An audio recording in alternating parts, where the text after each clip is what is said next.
Hello,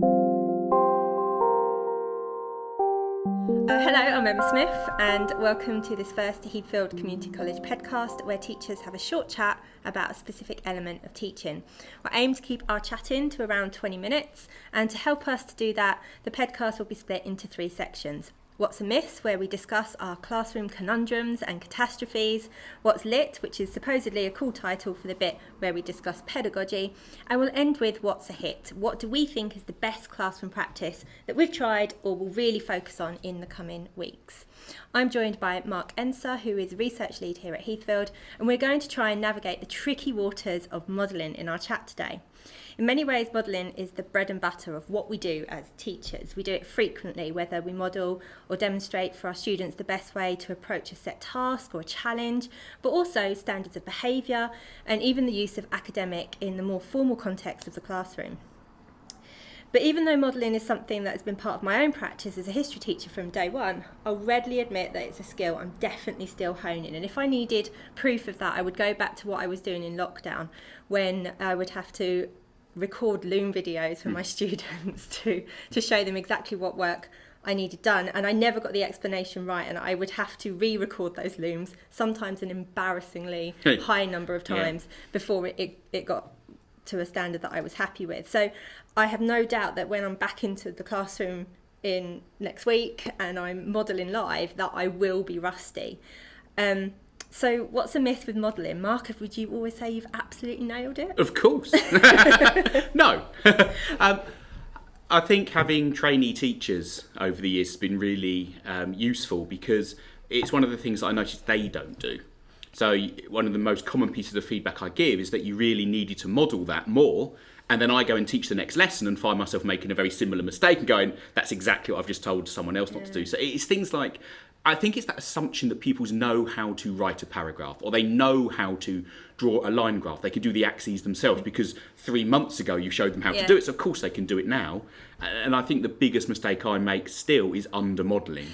Yeah, I agree. And never really giving it enough time. I think when I first started teaching, and I say when I first started teaching, but even maybe 4, 5, 6 years, and even now, I would hurry the modelling. I remember giving some of the first modelling I did, I would give them that paragraph, that written paragraph in history, which is the subject I teach, and it would be a perfectly written paragraph, and that's okay. I would maybe colour code it, and that's okay, but I would never properly take the time to explain the linguistic choices in that paragraph. I'd ask the students to read it and then kind of go, okay, now use that to make your own paragraph. I think it's that disciplinary thinking, isn't it? We kind of go, this is what it should look like, but not how a geographer or a historian makes it look like that, and why that's geographical thinking or historical thinking is that stage. Yeah, and so it was never right. No, and then the other problem can be, if we do that and we give them kind of a perfect exemplar, is they then just copy it because, well, the teacher said this is what it should look like, so mine must look exactly like that, so I'll copy it exactly, and you just end up with 32 beautifully reproduced paragraphs that they've copied down without giving it any thought as to why they've gone through those stages. Yeah. So what's Lit then? What's the pedagogy on it? Mark, as our expert? I think there's been something interesting out recently. Evidence-based education have put out evidence review into what makes great teaching, and they've looked at a huge array of things about learning behaviours and relationships with pupils, but one thing they look at are the things that help pupils to learn, and modelling comes up in that. There was some research from Booth in 2017 and from Sweller just last year, the creator of cognitive load theory that we've talked about a lot as a college. And one thing that they found that I think links to modelling is the use of part-worked examples. So trying to get around that, here's the perfect finished piece, and just doing part of the problem with them, and then leaving them to finish it off. And so you kind of give them a half-done model.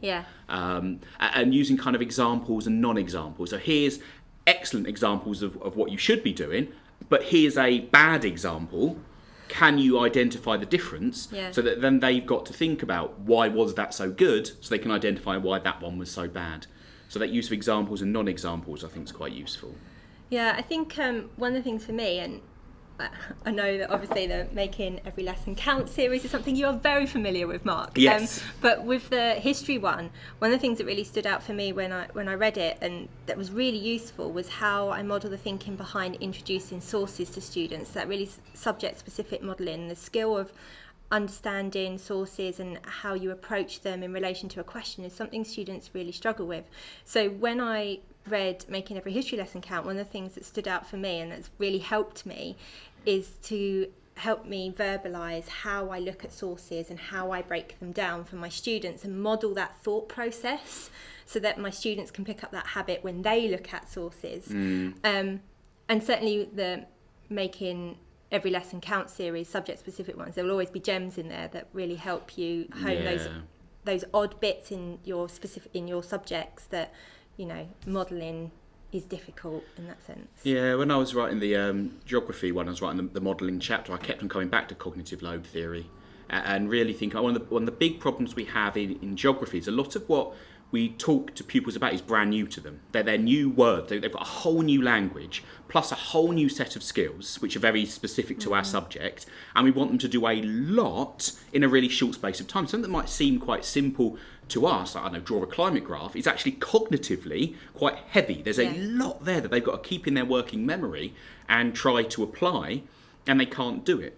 And so I found the thing I'm really trying to do with modelling is breaking everything down to lighten that load a little bit, to say you don't have to think about everything to do with how to draw the climate graph because the model's going to be annotated to help you explain how to do that. I want you to think about the analysis of the climate graph at the moment. That's the bit I want you to focus on. And so I'm trying to lighten the load from the rest of it, the kind of extraneous stuff, to the thing I want them to learn, and the model helps support that. Yeah, and I think, and this again, it might be mentioned in Making Every History Lesson Count, or certainly Making Every Lesson Count. There's, it talks there about modelling when the students are confident with the knowledge, and it comes back to that cognitive load thing where actually I really complex modelling where I'm introducing how to write a paragraph or how to write part of an essay, I won't do until I'm maybe 3, 4, 5, 6 lessons into the scheme of learning where I'm confident that the knowledge is secure, because if I want students to manipulate the knowledge into writing an exceptional piece of writing,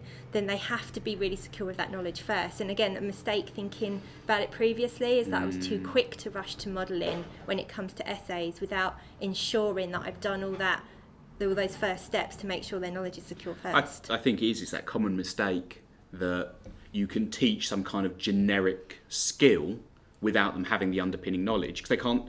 It doesn't matter how good the model is; they've got nothing to fill it with. No. So this is how you write an essay. Off you go. Well, that's fine if you're writing an essay about what I did on my holidays, but it's no good if you need some very specific historical or geographical knowledge. Yeah. You just end up with something quite vacuous with lots of nice connectives. And then that doesn't work, and then I'm back to, but why haven't they written perfect pieces of work? Okay, so what's a hit then when we're thinking about moving forward and we're going into this term where modelling is going to be really important because they're stood in front of the class and we need to show them the work that we want them to produce. What's a hit? What are we really going to focus on? I think there's 2 things that I really like, want to do more of this term. The first is live modelling. I think that's really powerful. I've used a lot of pre-planned exemplars in the past, but I've now got a shiny new visualiser, which I'm very excited about, embracing the EdTech revolution 5 years after everyone else. But it's a lovely thing. I'm finding it's really, because I've tried to do it before with kind of iPads and iPad mounts, but I just haven't got the dexterity, and I end up with things wobbling all over the place. Whereas now I can write kind of paragraphs live in front of the class much more neatly than I can on the board, and I can explain my thinking as I'm doing it. So I can write it and go, I'm doing this because, and also building the rest of the class. So, you know, what do you think I should put next? Or I'm a bit stuck here. What would be useful? And I think that's the thing about live modelling, is that it seems really scary, and I would definitely say just embrace it and embrace the mistakes that you're likely to make, because that's actually another element of modelling, that what we want to show our students is that it's okay to make mistakes, it's okay to get stuck when we're writing an answer, and actually how do we navigate those waters of getting stuck, and that opens up a whole conversation with our students. And so although live modelling might seem daunting, I would just say and be very honest with the students about, I can't remember how to spell that word, can we look it up? And I've even had things like, you know, gone completely blank because I'm thinking about my questioning and my explanations, and I cannot remember a certain date.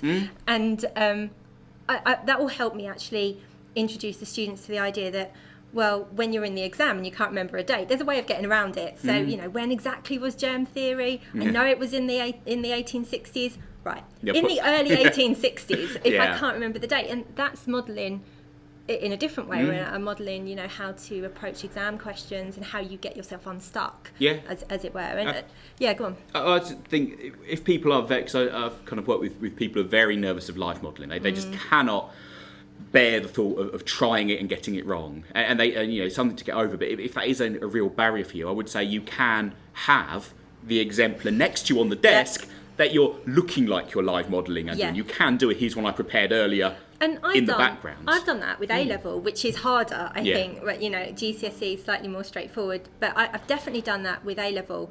And I would say that's how I prepare my lessons. You don't need a PowerPoint for when you're doing a modelling lesson. But I would spend my time before I deliver that lesson, perhaps writing out the paragraph for myself so that I've got prompts. I'm thinking about what questions I'm going to ask, what words I want to make a big deal of, and so my planning for modelling, I think, is very different. It takes a little. I might almost even script some of my explanations, some of the things I really want to get done, and that's. But in a way, it's easier. The plan is quicker as well. Yeah, absolutely. Because the resource is me and my multicolour pens and my whiteboard. Yeah. My other kind of favourite type of modelling that I want to do more of is search and destroy. So putting together really bad models. So here's a terrible answer, and then getting the class to unpick why it's so bad.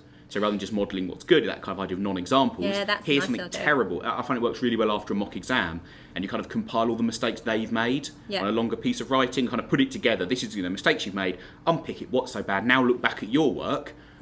What was wrong with it, especially at the moment when we're trying not to take in lots of books and get too close to pupils. You know, if they submit their work on Firefly, you can have a quick scan through, find the common errors, put it up, they then look for it in their own work. And they love it, and they love spotting it and going, oh, I did that, and it gives some nice conversations. It's building that confidence as well.